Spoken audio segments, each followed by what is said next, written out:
Hello नमस्कार दोस्तों, स्वागत है आपका आपके अपने यूट्यूब चैनल फ्यूचर गोल्स में। आज हम लोग डिस्कस करने वाले हैं electric field and electric charge. जो आपका ये चैप्टर सबसे पहला चैप्टर है क्लास 12 का, वो हम लोग स्टार्ट कर रहे हैं। अब आपको लगातार पूरा ये सिलेबस कवर कराया जाएगा। ऐसे ही लगातार आपको सारे वीडियोस 1 बाय 1 स्टेप में लगातार मिलते रहेंगे, क्योंकि हम लोग चाहते हैं कि आप सभी लोग एक बेहतर भविष्य की ओर बढ़ें। तो आज का जो टॉपिक है वो है electric charge, but basic information के साथ में हम लोग इसे स्टार्ट करेंगे। जैसा मैं एज्यूम कर पा रहा हूँ कि आप लोग अभी फर्स्ट ईयर क्रॉस करके 12th में आए होंगे, कुछ बच्चे ऐसे होंगे जो 12th क्रॉस कर चुके होंगे। तो क्या ये लेक्चर्स उनके लिए भी वैलिड रहेंगे? बिल्कुल, ये सभी लेक्चर्स आप सभी के लिए बिल्कुल बेस्ट होने वाले हैं, ठीक है ना।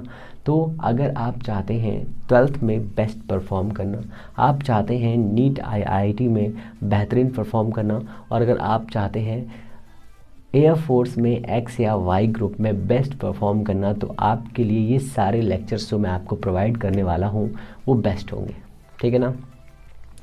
तो इसी स्टेप को स्टार्ट करते हुए मैं आपको बेसिक लेवल से एडवांस लेवल तक लेके जाऊंगा। तो आप इसको दिमाग में मत रखिएगा कि आपके लिए ये इम्पोर्टेंट है कि नहीं, आप बस पढ़ते जाइएगा। जब आप एग्ज़ाम पेपर में बैठेंगे तो आपको लगेगा कि हाँ, सर ने जो बताया था वो सारा आपके पेपर में आया है। तो आपके लिए जितना इम्पोर्टेंट होगा मैं आपको बताता चलूँगा, किसके लिए कौन सा टॉपिक इम्पोर्टेंट है ये भी मैं आपको एक्सप्लेन करता चलूँगा, ठीक है ना। और एक छोटी से छोटी चीज़ को लेकर के एक बड़े से बड़े टॉपिक को भी हम लोग कवर करेंगे 1 बाय 1 स्टेप में। तो आपको परेशान नहीं होना है, सिर्फ और सिर्फ ध्यान रखना है कि लगातार क्लासेस को देखना है, उनके नोट्स प्रिपेयर करना है। और अगर आप नोट्स प्रिपेयर करने से असमर्थ हैं तो परेशान मत होइए, टेलीग्राम में जैसे ही चैप्टर एंड होगा वैसे ही इसके नोट्स प्रोवाइड कर दिए जाएंगे। तो ये एक टेंशन ख़त्म हो जाएगी। सिर्फ आपको लेक्चर सही से देखना है, एक लेक्चर कई बार देखना है। इससे क्या होगा कि आपको चीज़ें याद हो जाएंगी, जो आपके दिमाग में कन्फ्यूजन्स होंगे वो भी क्लियर हो जाएंगे। तो ये एक बेनिफिट है ऑनलाइन क्लासेस का, ठीक है ना। तो आज हम लोग डिस्कस करने वाले हैं इलेक्ट्रिक चार्ज के बारे में। तो बेसिकली इलेक्ट्रिक चार्ज बहुत ही अच्छा टॉपिक है और बहुत ही मज़ेदार है, क्योंकि हम इसको बेसिक लाइफ से रिलेट कर लेते हैं। तो रिलेट करने का मतलब क्या है, सबसे पहले मैं आपको कहानी सुनाऊंगा। आप 2 मल्टीप्लायर पे लगा लीजिए और कहानी सुनते चलिए, ठीक है ना। 2 मल्टीप्लायर पे लगा लीजिए और कहानी सुनते चलिए, अगर वीडियो आपको स्लो लग रहा हो तो क्या है कहानी? कहानी ये है कि सबसे पहले हमें ये पता था कि सिर्फ और सिर्फ ग्रेविटेशनल फोर्स काम करता है, इलेक्ट्रिकल फोर्स होता ही नहीं है। बट जैसे जैसे चीज़ें डेवलप हुई, बेंजामिन फ्रैंकलिन आए, उन्होंने बहुत सारा सर्च किया। सर्च मतलब बहुत सारी खोजें करी और पाया कि अगर हम किसी एक मटेरियल को किसी दूसरे मटेरियल पर रफ करते हैं तो मटेरियल्स के पास में एक प्रॉपर्टी आ जाती है जिसे हम इलेक्ट्रिक चार्ज कहते हैं। ये आपने पढ़ा होगा, बट इसको कैसे एक्सप्लेन किया जाए ये समझिए। सपोज़ करिए कि आपके पास में, ये आपने एग्जांपल बहुत बार किया होगा, आप बचपन में करते होंगे कि आपने पेन लिया और उसको ऐसे ऐसे ऐसे रफ किया और जो कागज़ के छोटे छोटे से पार्टिकल होते हैं, पेपर होते हैं, उसको ऐसे टच कराया और वो उस पर चिपक जाते, क्लीन हो जाते। तो ये एक बेसिक एग्जांपल है जो आप घरों में करते हैं। फिर एक एग्जांपल बहुत अच्छा सा आता है कि अपने बालों को, अपने स्मार्ट बालों को कंघे से खींचते हैं, है ना। ये कंघा नहीं, ये कंघा है ना। ये कंघी नहीं, ये कंघा है। गजनी मूवी का आपको डायलॉग याद आया होगा ना, ये कंघी नहीं ये कंघा है ना। जवाब मर्दों की पसंद, ये है वो है, ऐसे करके आपने इसको देखा होगा आई थिंक। और उस वाले ऐड में भी आपको थोड़ी बहुत चीज़ें याद आ गई होंगी आई थिंक, अगर आपने गजनी देखी है तो जो कंघा होता है, जब हम उसे अपने हेयर को सेट करते हैं या खींचते हैं, खींचना मतलब क्या होता है, खींचते हैं। ये लड़कियां अच्छी तरह से काम करती है ना, घंटों ऐसे आने सामने बैठ के ये करती रहती है ना, यही काम रहता है उनके पास में, और कोई काम नहीं, बस बैठे हैं। कुछ बच्चे तो ऐसे समय हो चुके हैं कि कॉलेज में जा करके अपनी आई लाइन्स, लिपस्टिक्स लगाते हैं और ब्यूटीफुल दिखने का वो करते हैं। चलो कोई दिक्कत नहीं हो, तो इनकी प्रॉब्लम है। ब्यूटीफुल दिखना भी बहुत ज़रूरी है आज के ज़माने में। ओके ना।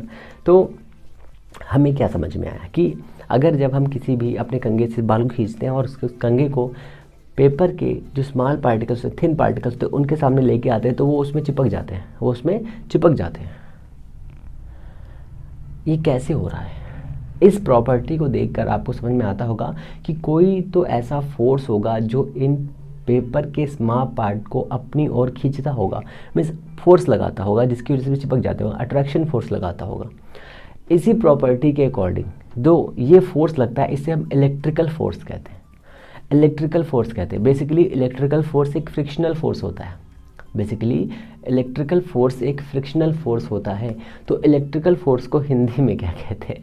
तो इलेक्ट्रिकल फोर्स को कहते हैं वैद्युत बल, ठीक है ना। फ्रिक्शनल फोर्स को कहते हैं घर्षण, ठीक है ना, घर्षण बल।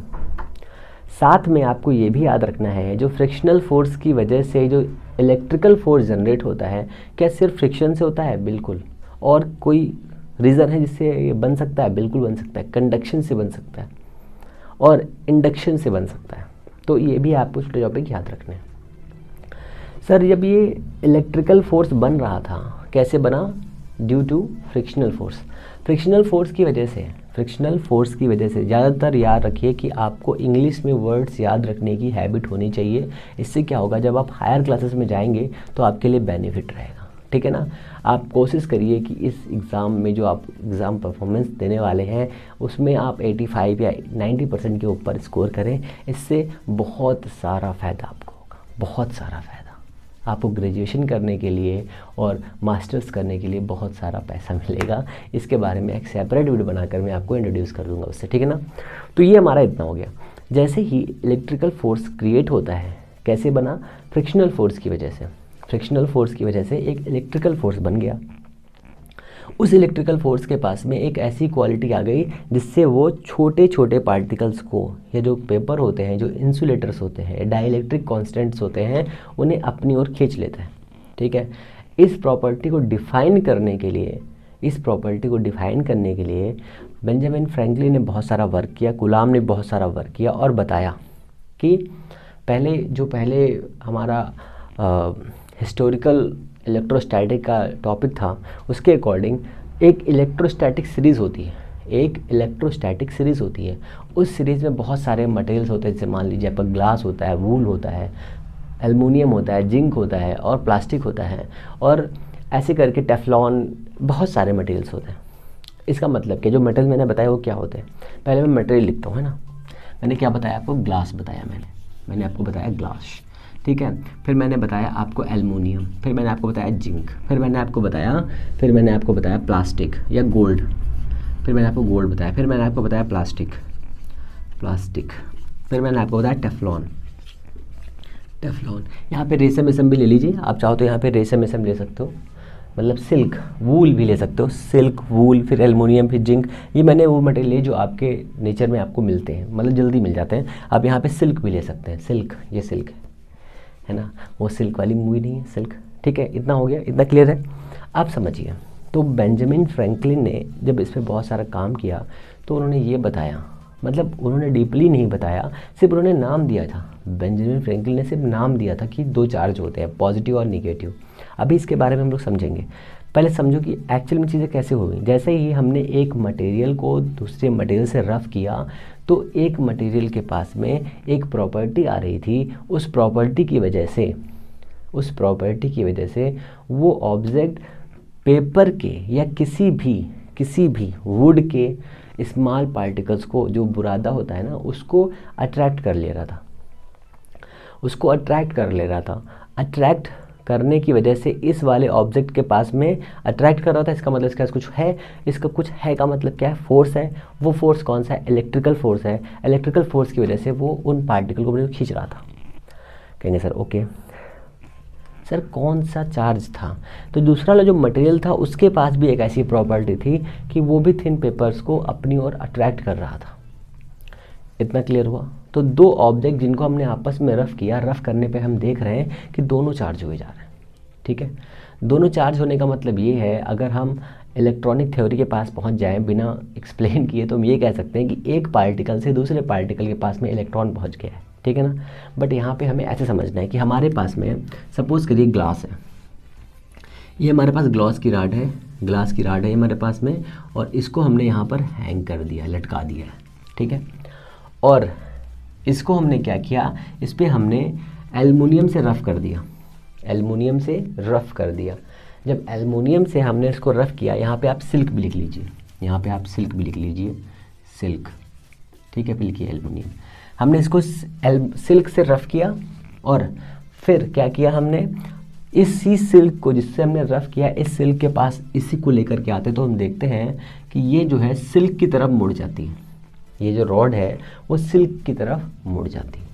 कहेंगे सर ये कैसे हुआ, फिर समझिए, फिर से अगेन एंड अगेन, फिर समझिए हमने क्या किया, ये जो हमारे पास दूसरा वाला मटेरियल था, जो हमारे पास में ये ग्लास था, ये ग्लास था, और ये हमारे पास एक सिल्क था।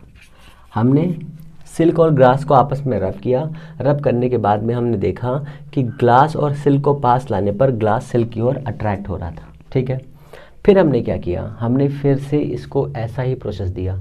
फिर हमने क्या किया, ग्लास और ग्लास को आपस में रफ़ किया, ग्लास और ग्लास को, सॉरी ग्लास बोल रहा हूँ, ग्लास और सिल्क को फिर से हमने रफ़ किया, और रफ़ करके फिर से देखते हैं तो हमें समझ में आता है कि अट्रैक्ट कर रहा है। कौन प्लस कौन माइनस अभी समझ में नहीं आया, ओके। फिर हमने क्या किया, सिल्क को एल्युमिनियम के ऊपर रफ़ किया, सिल्क को एल्युमिनियम के ऊपर रफ़ किया, तो देखो जो सीरीज़ में ऊपर होगा वो पॉजिटिव बनाएगा, जो सीरीज़ में नीचे होगा वो निगेटिव बनाएगा, ऐसा भी रूल समझ में आ जाएगा आपको। जैसे हमने सिल्क को एल्युमिनियम पे रफ़ किया तो हमें समझ में आया कि सर सिल्क के ऊपर एक चार्ज आ गया, ठीक है, कोई भी चार्ज आ गया, ठीक है, मान लीजिए एक चार्ज आ गया ये, और इसके ऊपर भी एक चार्ज आ गया, ठीक है। हमने इसको सिल्क के साथ में रफ़ किया था, सिल्क के साथ में दूसरा सिल्क हम लेकर के आए, ये पहला सिल्क है, इसमें लेकर के आए, दोनों चार्ज हो गए। फिर हमने क्या किया, सिल्क और इसको चार्ज किया, इसको रफ़ किया, रफ़ करने पर हम देखते हैं कि सिल्क के पास में जो चार्ज आया है, इस वाले सिल्क को जब इसके पास लेकर के गए फिर से, तो हम देखते हैं कि ये अपना मुंह पीछे कर लेती है, मीन्स रिपेल कर देता है।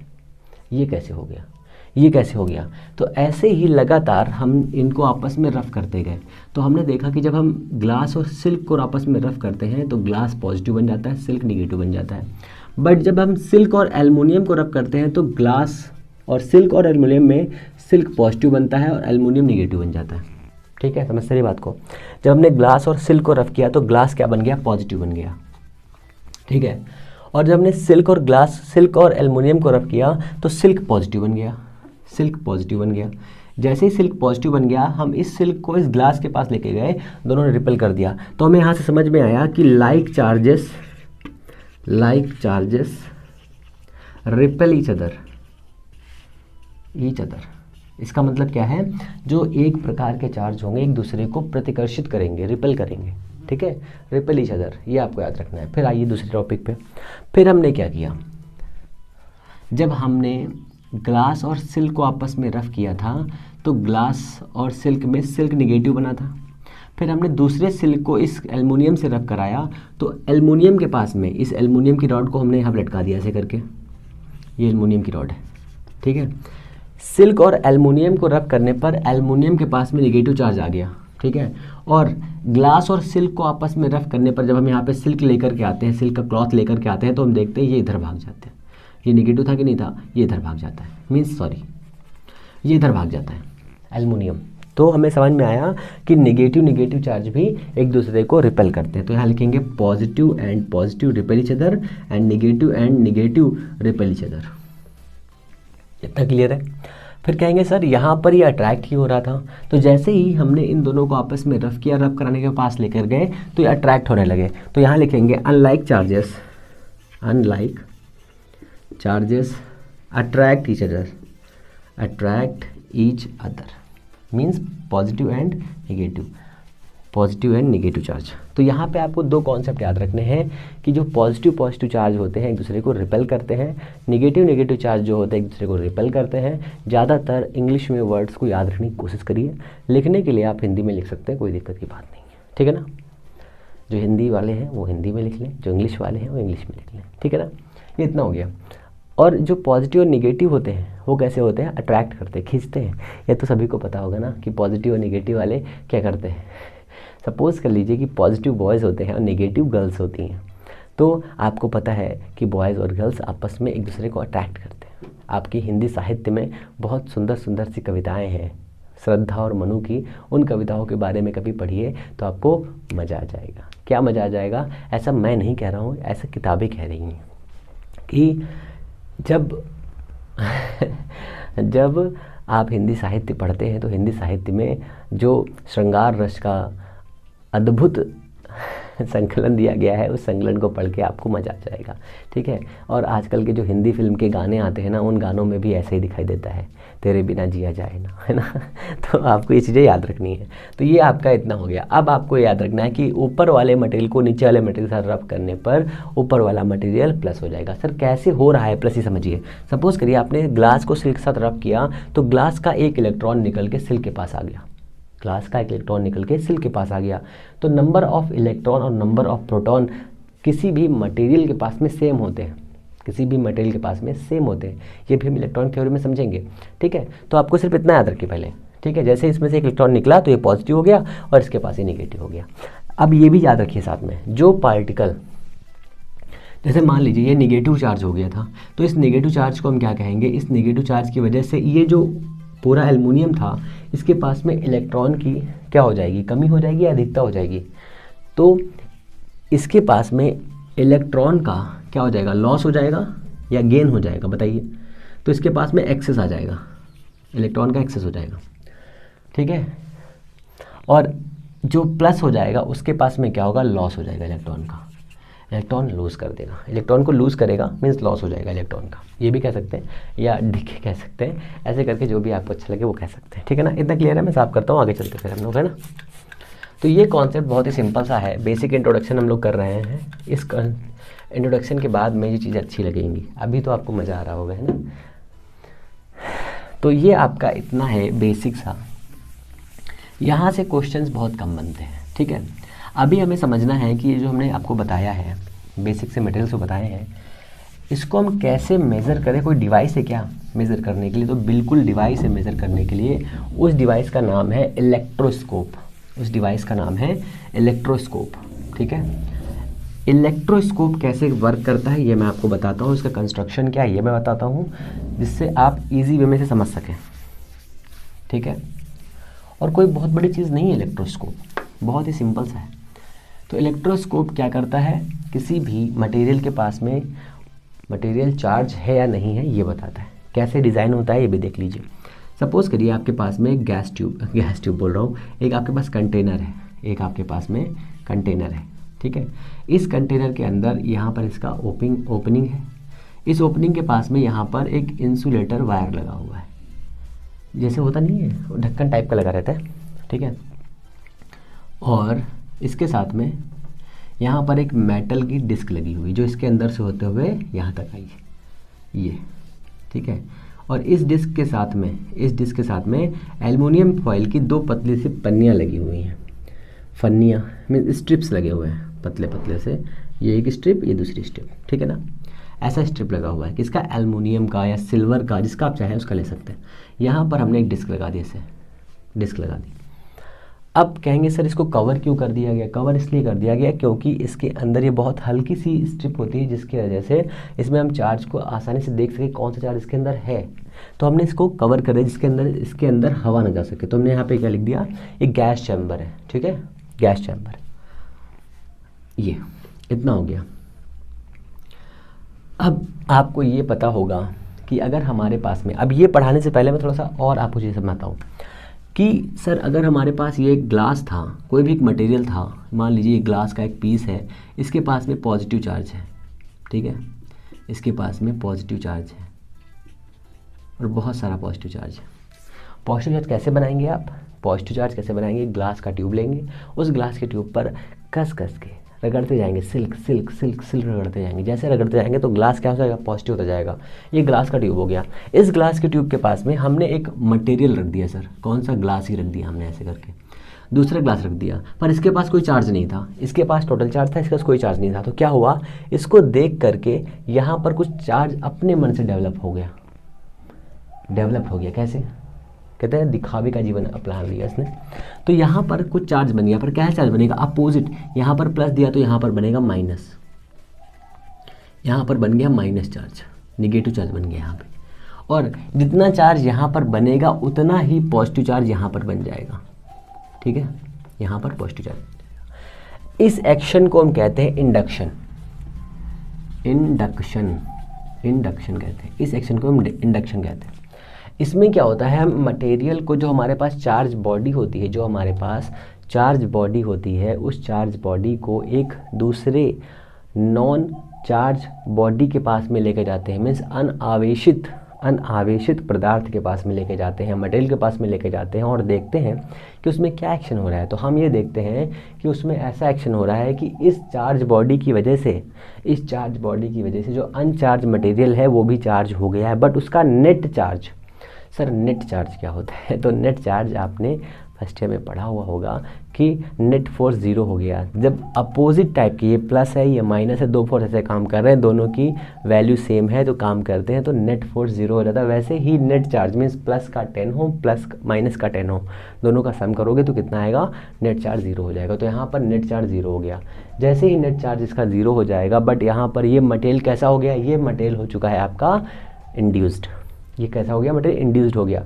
यहाँ पर प्लस है तो यहाँ पर माइनस बनेगा, और इसके जस्ट अपोजिट साइड में क्या बन जाएगा, प्लस बन जाएगा। इसे कहते हैं इंडक्शन।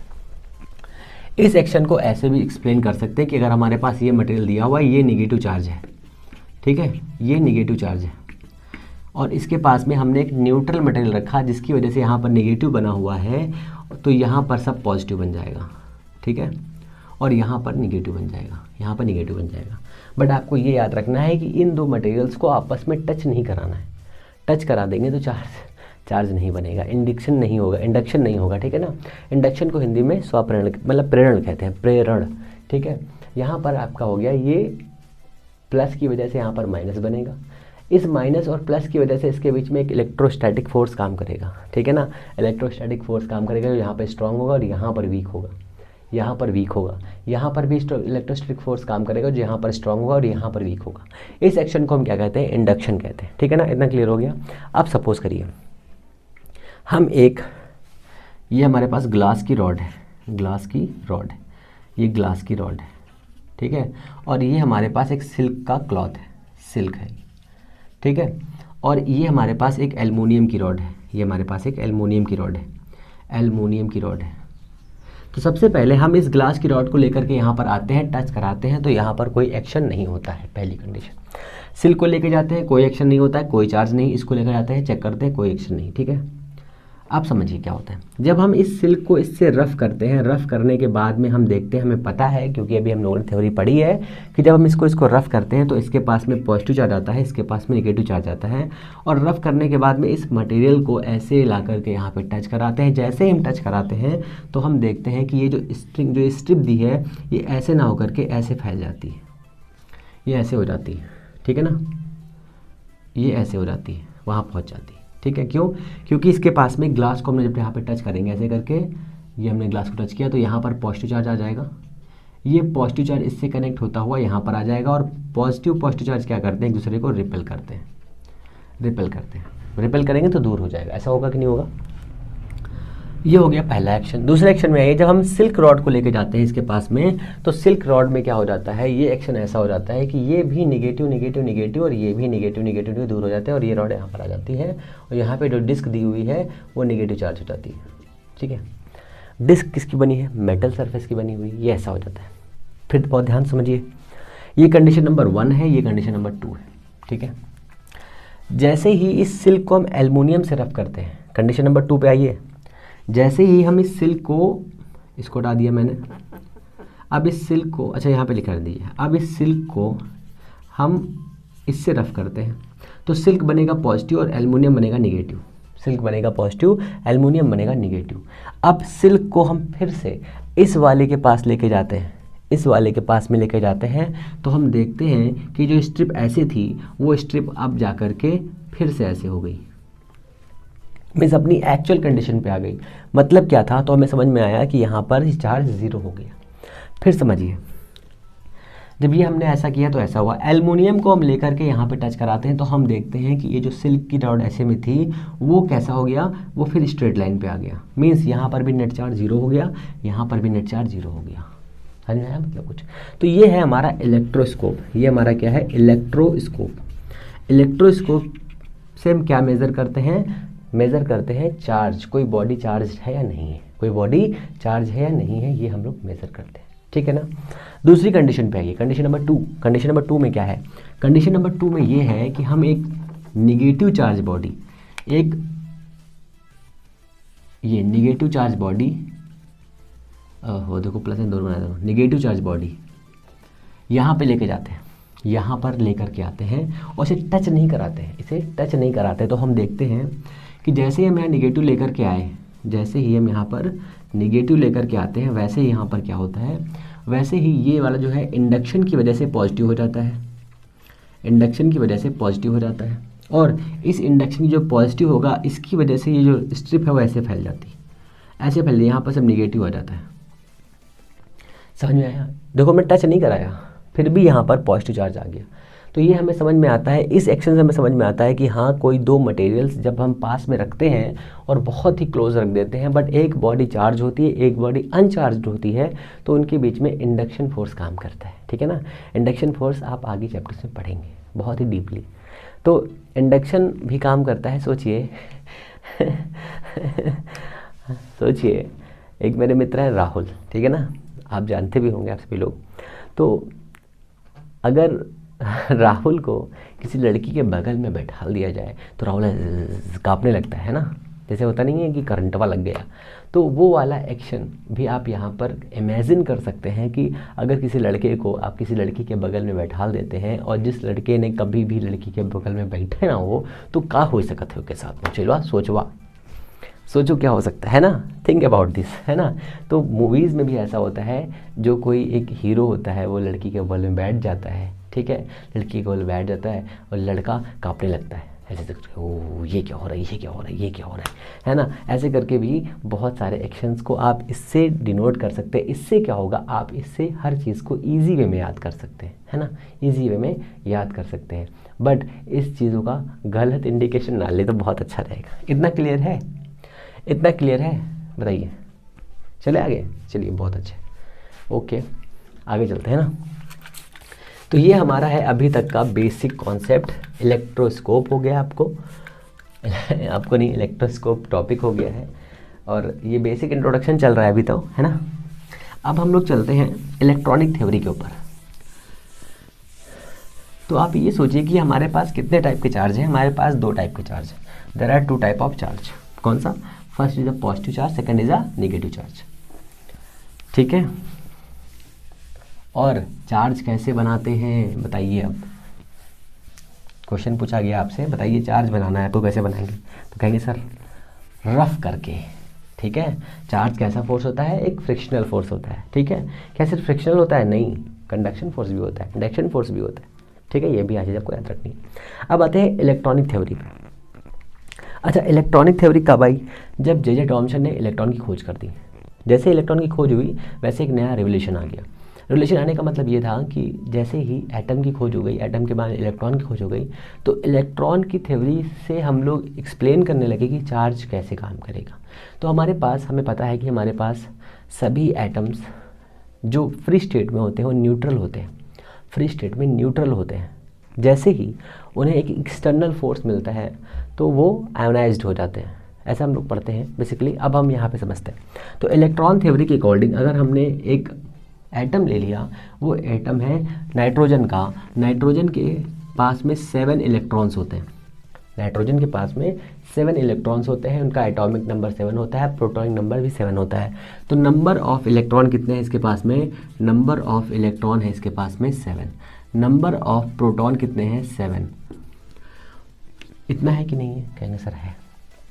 तो कोई भी एटम इनिशियल स्टेट में क्या होता है? न्यूट्रल होता है। ठीक है। नेट चार्ज उसके पास में 0 होता है। क्यों? क्योंकि इलेक्ट्रॉन के पास नेगेटिव 7 इलेक्ट्रॉन्स होते हैं और प्रोटॉन यहाँ पे लिखता हूँ मैं, number of electron, number of proton. तो यहाँ पे आ जाएगा 7 इलेक्ट्रॉन, यहाँ पे आएगा 7। तो net charge of nitrogen atom is 0। कैसे हुआ, दोनों को सम कर दीजिए। तो अगर हम इसको ऐसे डिफाइन करें कि जो न्यूक्लियस होता है, न्यूक्लियस के पास में पॉजिटिव और निगेटिव पार्टिकल्स होते हैं, पॉजिटिव निगेटिव बोल रहा हूँ, प्रोटॉन और न्यूट्रॉन्स होते हैं, सॉरी, ठीक है। पॉजिटिव चार्ज होता है, न्यूक्लियस पॉजिटिव चार्ज होता है, और न्यूक्लियस के पास में प्रोटॉन और न्यूट्रॉन होते हैं, जिसे हम फंडामेंटल पार्टिकल्स भी कहते हैं। फंडामेंटल पार्टिकल्स में इलेक्ट्रॉन्स भी आते हैं। न्यूक्लियस के पास में प्रोटॉन न्यूट्रॉन होता है और इलेक्ट्रॉन चारों तरफ रिवॉल्व करते रहते हैं, ठीक है ना। अब यहाँ पर ये हमारा पॉजिटिव हो गया, कितने पॉजिटिव है इसके पास में, 7 पॉजिटिव है। और यहाँ पर हमने ले लिया इलेक्ट्रॉन, और ये एक और राउंड ले लिया हमने इलेक्ट्रॉन का, ये हो गया 2, और ये हो गया हमारे 5 इलेक्ट्रॉन्स, 2 3 4 और ये 5, ठीक है। ये सारे कैसे हैं, निगेटिव हैं। ये कैसे सारे हैं, निगेटिव हैं, निगेटिव सारे के सारे। तो सारे निगेटिव, यहाँ पर देखो ये 7 निगेटिव है और 7 पॉजिटिव है। Net charge of this atom is 0, means therefore Q is equal to 0, ठीक है। जैसे ही हम इस पार्टिकल के पास में, तो थ्योरी क्या हुई, किसी भी एक न्यूट्रल एटम के पास में नेट चार्ज 0 होता है, पहली कंडीशन। दूसरी कंडीशन, जितना पॉजिटिव चार्ज होगा उसके पास में उतना ही निगेटिव चार्ज होगा, ठीक है। जितना पॉजिटिव चार्ज होगा उतना ही नेगेटिव चार्ज होगा। ये इलेक्ट्रॉनिक थ्योरी पढ़ रहे हैं हम लोग, लिख लेते हैं यहाँ पे इलेक्ट्रॉनिक थ्योरी,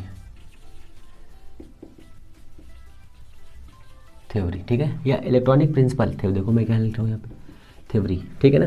ये इतना हो गया। जैसे ही इसमें से एक इलेक्ट्रॉन इजेक्ट हो जाता है, जैसे ही इसमें से, अब मैं इस स्ट्रक्चर को कुछ ऐसे बनाता हूँ, यहाँ पर 7 इलेक्ट्रॉन है पॉजिटिव और यहाँ पर 7 इलेक्ट्रॉन है निगेटिव, ठीक है। 7 पॉजिटिव, 3 3 6 एंड 7, ये 7 पॉजिटिव है और 7 निगेटिव है, 7 आपके निगेटिव है।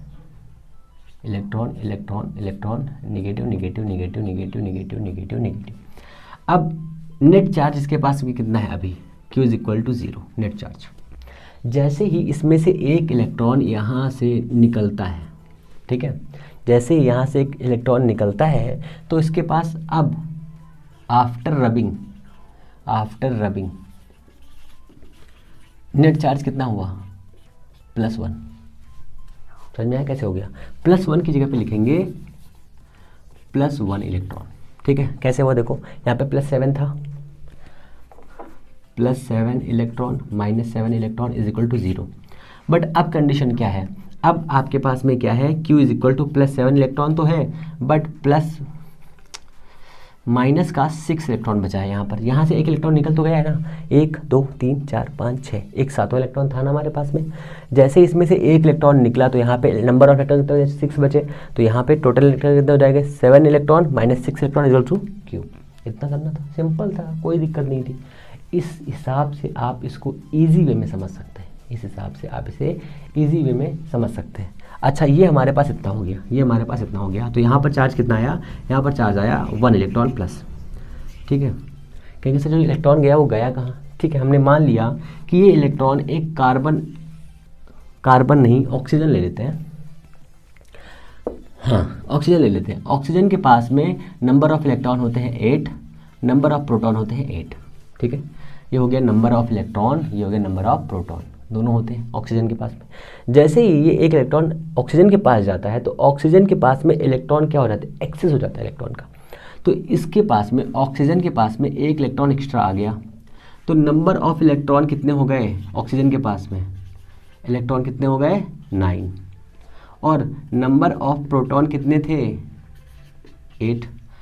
नेट चार्ज कितना हो गया बताइए, नेट चार्ज कितना हो गया, नेट चार्ज हो गया -1 इलेक्ट्रॉन। यहाँ पर क्या है, +1 इलेक्ट्रॉन, यहाँ पर क्या हुआ -1 इलेक्ट्रॉन। यही थ्योरी हम लोगों ने इलेक्ट्रोस्टैटिक सीरीज में भी पढ़ी थी कि ग्लास और रेशम को, ग्लास और सिल्क को आपस में रफ करने पर ग्लास पॉजिटिव बन रहा था, क्योंकि ग्लास से एक पार्टिकल निकल के सिल्क में जा रहा था, ठीक है ना। यही थ्योरी यहाँ पर है। तो कहेंगे सर जो पॉजिटिव बॉडी होगी, ये वाली बॉडी कौन सी है, तो नाइट्रोजन की जो बॉडी है, ये नाइट्रोजन की जो बॉडी है, अगर इसमें से इलेक्ट्रॉन आउट हो रहा है, बाहर जा रहा है, तो ये कैसा बनेगा, तो ये बनेगा पॉजिटिव चार्ज, ठीक है। और यहाँ पर नंबर ऑफ इलेक्ट्रॉन क्या हो जाएंगे, डिके हो जाएगा, डिके नहीं बोलना ठीक रहेगा, लॉस हो जाएगा, मीन्स कमी आ जाएगी यहाँ पर, ठीक है ना, यहाँ पे कमी हो जाएगी। बट ऑक्सीजन के पास में जो बॉडी निगेटिव चार्ज होगी, पॉजिटिव चार्ज है, यहाँ पर लिखो बॉडी निगेटिव चार्ज जो होगी, which body have a negative charge,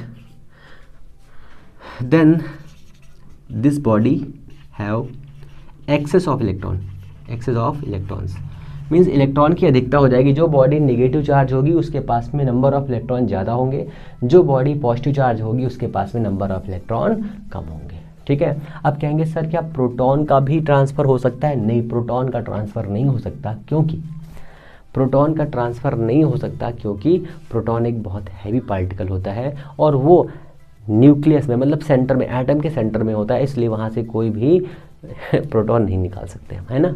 ये आप समझ लीजिए, ये आपका बेसिक सा इलेक्ट्रॉनिक थ्योरी था। इसमें क्या क्या लिखना है, न्यूट्रल स्टेट पर किसी भी एटम का नेट चार्ज 0 होता है। न्यूट्रल स्टेट पर number of electron, number of proton are same होते हैं, ठीक है ना, आर सेम, ठीक है। फिर और क्या लिखना है, इसमें ये लिखना है जैसे ही इसमें से, ठीक है, एक भी इलेक्ट्रॉन निकलता है तो जिस बॉडी से इलेक्ट्रॉन निकल रहा होता है वो बॉडी पॉजिटिव चार्ज हो जाती है, जिस बॉडी पर इलेक्ट्रॉन जाता है वो बॉडी नेगेटिव चार्ज हो जाती है। जिस बॉडी पर नेगेटिव चार्ज होगा वहाँ पर नंबर ऑफ इलेक्ट्रॉन्स का इंक्रीमेंट हो जाएगा, मीन्स बढ़ जाएंगे। जिस बॉडी से इलेक्ट्रॉन निकल जाएगा उस वाली बॉडी पर नंबर ऑफ प्रोटॉन बढ़ जाएंगे, ठीक है, नंबर ऑफ प्रोटॉन्स बढ़ जाएंगे। नंबर ऑफ इलेक्ट्रॉन, जिस बॉडी पर इलेक्ट्रॉन नहीं होगा, जिस बॉडी से इलेक्ट्रॉन निकला होगा उस वाली बॉडी पर नंबर ऑफ इलेक्ट्रॉन कम हो जाएंगे, नंबर ऑफ प्रोटॉन बढ़ जाएंगे, ठीक है, नंबर ऑफ इलेक्ट्रॉन कम होंगे। मान लीजिए ये 2 बॉडी है, इस वाले से इलेक्ट्रॉन निकल गया तो इस वाले पर नंबर ऑफ इलेक्ट्रॉन कम हो गए, इस वाले पर नंबर ऑफ इलेक्ट्रॉन बढ़ गए, ठीक है। इस वाले एटम पर नंबर ऑफ प्रोटॉन बढ़ जाएगा, इस वाले एटम पर नंबर ऑफ प्रोटॉन घट जाएगा। ये छोटी छोटी चीज़ें हैं जो आपको याद रखनी है, ये आपके लिए इतनी चीज़ें हैं। अब आते हैं बेसिक प्रॉपर्टी के ऊपर कि सर कुछ प्रॉपर्टी तो बताइए कि चार्ज के पास में क्या क्या प्रॉपर्टी होती है। तो चार्ज के पास में बहुत सारी प्रॉपर्टी होती है। ये तो there are 2 type of charges. आपने इलेक्ट्रॉनिक थ्योरी भी पढ़ ली है, बेसिक तरीका भी जान लिया है और कैसे काम करते हैं ये भी जान लिया है, हर तरीके से आपने इसको समझ लिया है, ठीक है ना। अब आता है कि सर Q जो है हमारे पास में वो Ne ही क्यों होता है, ठीक है। कहेंगे सर Ne हम लिखते हैं तो जो हमारा चार्ज होता है, पहले हम एक एक स्टेप से चलते हैं ना, एक एक स्टेप चलते हैं। तो नंबर ऑफ इलेक्ट्रॉन्स और चार पार्टिकल, सब चीज़ों को इजी वे में समझते रहिए। तो हमारा जो चार्ज होता है उसका यूनिट होता है कूलम, उसका यूनिट होता है कूलम, चार्ज का यूनिट होता है कूलम, ठीक है। और उसका डायमेंशन होता है 80। मैं लिखता हूँ एक एक करके। तो चार्ज जो हमारा होता है, चार्ज का यूनिट होता है क्या, सी से रिप्रेजेंट करते हैं, ये भी लिख सकते, कूलम भी लिख सकते हैं, ठीक है ना। फॉर्मूला होता है Q = Ne = IT, ठीक है। अभी मैं इसको एक्सप्लेन करूँगा, जब हम लोग करंट पढ़ेंगे तो ये फॉर्मूला हम लोग एक्सप्लेन करेंगे, ठीक है ना। और साथ में इसका यूनिट इतना हो गया, कूलम होता है, और साथ में इसका डायमेंशन होता है, डायमेंशन मीन्स विमा, डायमेंशन होता है इसका 80, ठीक है। ये कैसी क्वांटिटी होती है, तो ये ड्राइव्ड क्वांटिटी होती है। कैसी? ड्राइव्ड, व्युत्पन्न राशि होती है। कैसी क्वांटिटी होती है? ड्राइव्ड क्वांटिटी होती है, ड्राइव्ड क्वांटिटी, ठीक है ना, ड्राइव्ड क्वांटिटी होती है ये। साथ में और क्या याद रखना है, स्केलर है या वेक्टर है, तो ये सर स्केलर क्वांटिटी है। कैसी है? स्केलर क्वांटिटी, स्केलर क्वांटिटी, ठीक है। स्केलर क्वांटिटीज क्या होती हैं? ऐसी क्वांटिटीज़ के पास में सिर्फ मैग्नीट्यूड होता है, डायरेक्शन नहीं होती, उन्हें हम स्केलर क्वांटिटीज़ कहते हैं, ठीक है। साथ में इसके पास में एक और प्रॉपर्टीज़ होती है, ये जितने भी चार्ज पार्टिकल हैं वो क्वांटाइज्ड होते हैं, क्वांटाइज्ड होते हैं, ठीक है ना। क्वांटाइज्ड का मतलब क्या होता है? क्वांटाइज्ड का मतलब ये होता है कि एक क्वांटाइजेशन को फॉलो करते हैं। मतलब आप 1 इलेक्ट्रॉन, 2 इलेक्ट्रॉन, 3 इलेक्ट्रॉन के बारे में बात कर सकते हैं, 1.5 इलेक्ट्रॉन के बारे में बात नहीं कर सकते, सवा इलेक्ट्रॉन के बारे में बात नहीं कर सकते, 2.5 इलेक्ट्रॉन के बारे में बात नहीं कर सकते। जैसे कि एग्जाम्पल ले लीजिए, आप एक आदमी की बात कर सकते हैं, एक औरत की बात कर सकते हैं, 2 आदमी की बात कर सकते हैं, 2 औरत की बात कर सकते हैं, बट 2.5 औरत 2.5 आदमी की बात नहीं कर सकते। वैसे ही क्वांटाइजेशन यही होता है, ठीक है ना। यही आपको याद रखना है कि इंपॉर्टेंट चीज़ आपके लिए यही है, सिर्फ और सिर्फ यही, ठीक है ना। तो जो चार्ज होता है वो क्या होता है, क्वांटाइज्ड होता है, ठीक है। क्वांटाइज्ड होता है मीन्स इसको n is equal to 1 and 2 and 3 and 4 and 5 and 6 में एक्सप्लेन कर सकते हैं, इसलिए q is equal to n ही लिखते हैं, ना कि 1.5 n लिख सकते हैं, ना 3.5 n लिख सकते हैं। तो ये आपको बेसिक तरीका इसको याद रखना है, ठीक है। फिर आता है एक नेक्स्ट प्रॉपर्टी, इसमें हमने लिखा 1, इसमें लिखा फॉर्मूला 2, इसके लिखा डायमेंशन 3, इसको लिखा हमने 4, ये हो गया हमारा 5। अब नंबर 6 पर आते हैं। नंबर 6 क्या प्रॉपर्टी रिप्रेजेंट करता है, तो we can not create charge, we can not destroy charge. Means हम चार्ज को क्रिएट नहीं कर सकते, हम चार्ज को डिस्ट्रॉय नहीं कर सकते, सिर्फ और सिर्फ इसका क्या कर सकते हैं, इसकी एनर्जी को इधर से उधर ट्रांसमिट कर सकते हैं। तो क्या कह सकते हैं, जो हमारा चार्ज होता है वो कैसा होता है, कंजर्व्ड होता है। चार्ज इज कंजर्व्ड, ठीक है ना, कंजर्व्ड या कंजर्वेशन लॉ को ये चार्ज फॉलो करता है। जैसे कि मान लीजिए हमारे पास 10 चार्ज हैं, हमारे पास 10 चार्जेस हैं, तो मैं 10 चार्जेस निकाल के किसी को दे सकता हूँ। जैसे कि आपके पास में 100 रुपये हैं, आप 100 रुपये क्या कर सकते हैं, आप डिस्ट्रॉय कर सकते हैं, उसे माचिस लगा दी, ख़त्म हो गया। बट अगर आपके पास ऑप्शन ये ऑप्शन ना हो कि आप उस 10 लीटर का, जैसे मान लीजिए आपके पास वाटर है,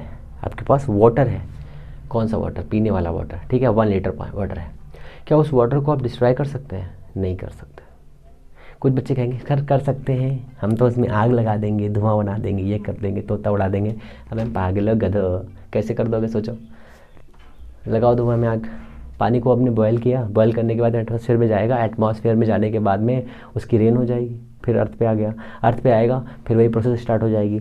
तो आप किसी भी चीज़ को, ऐसी जो नेचुरल चीज़ें हैं उन्हें आप हमेशा चेंज नहीं कर सकते, मीन्स वो हमेशा कंजर्व रहेंगी, ठीक है ना, कंजर्व रहेंगी। ओके, तो ये हमारा हो गया चार्ज इज द कंजर्व्ड, ठीक है।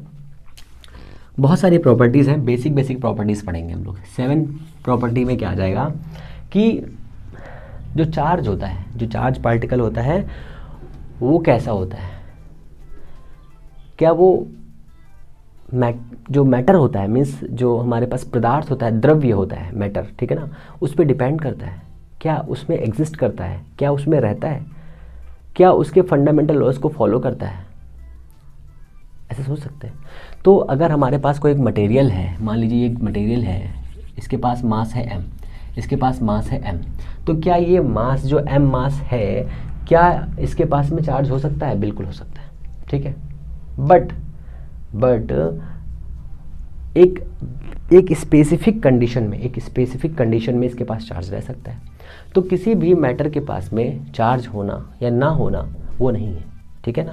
तो ये कह सकते हैं कि fundamental property of charge is a mass की एक फंडामेंटल प्रॉपर्टी चार्ज हो सकता है, बट ऐसा नहीं है कि हमेशा मास के पास में फंडामेंटल चार्ज हो या चार्ज हो, ठीक है। जब वो न्यूट्रल होगा तो उसके पास चार्ज नहीं होगा, और न्यूट्रल नहीं होगा तो चार्ज होगा, ठीक है ना। बट सभी चार्ज के पास में मास होता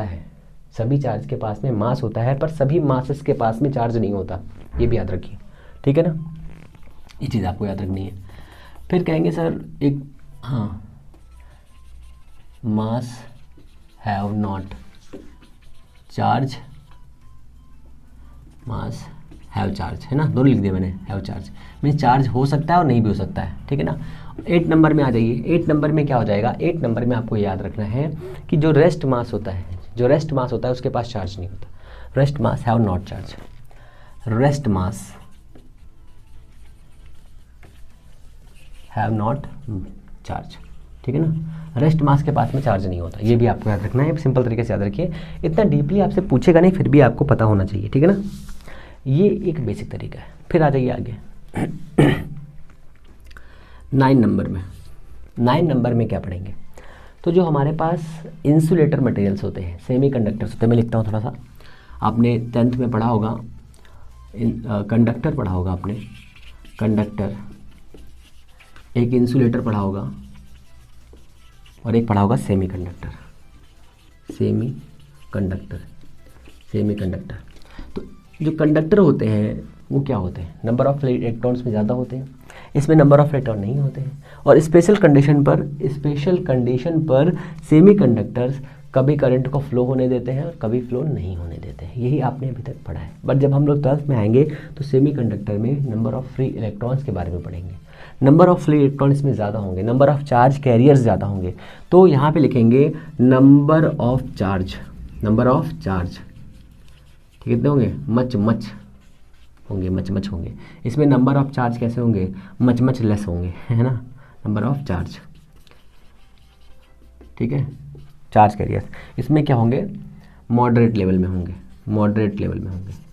ठीक है ना। ये भी कह सकते हैं कि जो इंसुलेटर होते हैं उनके कंडक्शन बैंड में और वैलेंस बैंड में, कंडक्शन बैंड बिल्कुल एम्प्टी होता है। कंडक्शन बैंड किसे कहते हैं, तो ऐसा बैंड जिसमें हम चार्ज, जो फ्री इलेक्ट्रॉन्स होते हैं, फ्री चार्ज पार्टिकल होते हैं, ज़्यादा पाए जाते हैं, उसे हम कंडक्शन बैंड कहते हैं। बट यहाँ पर कंडक्शन बैंड में नहीं पाए जाते। इसमें कंडक्शन बैंड और वैलेंस बैंड दोनों बहुत पास होते हैं। और सेमीकंडक्टर में 3 इलेक्ट्रॉन वोल्ट से लेकर के 1.4 ऐसे इलेक्ट्रॉन, इससे कम होते हैं। ये सब लोग डीपली पढ़ेंगे, आपको परेशान नहीं होना है। तो ये हमारा बेसिक सा इम्पोर्टेंस है जो आपके लिए इम्पोर्टेंट है। मैं देख लेता हूँ कोई टॉपिक छोड़ा तो नहीं है अभी तक। ओके, मैंने आपको सब चीज़ें बता दी हैं, ठीक है, जो आपके लिए इम्पोर्टेंट है। एक एक पॉइंट आपको मैंने एक्सप्लेन कर दिया है, जो आपके लिए इम्पोर्टेंट है और बेस्ट है, ठीक है ना। तो ऐसे ही लगातार आपको क्लासेस अब मिलती रहेंगी, क्लासेस नहीं रुकेंगी, आपको सिर्फ और सिर्फ पढ़ते रहना है। एक छोटा सा वीडियो मैं आपके लिए और अभी प्रोवाइड करूँगा जिसमें आपको ये बताया जाएगा कि आप इस चीज़ को सही से पढ़ के आप क्या क्या पा सकते हैं, ठीक है ना। तो आपको अब लगातार पढ़ाई करते रहना है, मस्त रहना है, बिंदास रहना है, स्माइल करते रहना है, साथ में इस चैनल पर अपने रिव्यू भी देते रहना है। तो अब हम लोग मिलते हैं नेक्स्ट वीडियो में। आप अपना प्यार ऐसे ही बनाए रखिए। हम लोग मिलते हैं नेक्स्ट वीडियो में। तब तक के लिए नमस्कार, जय हिंद।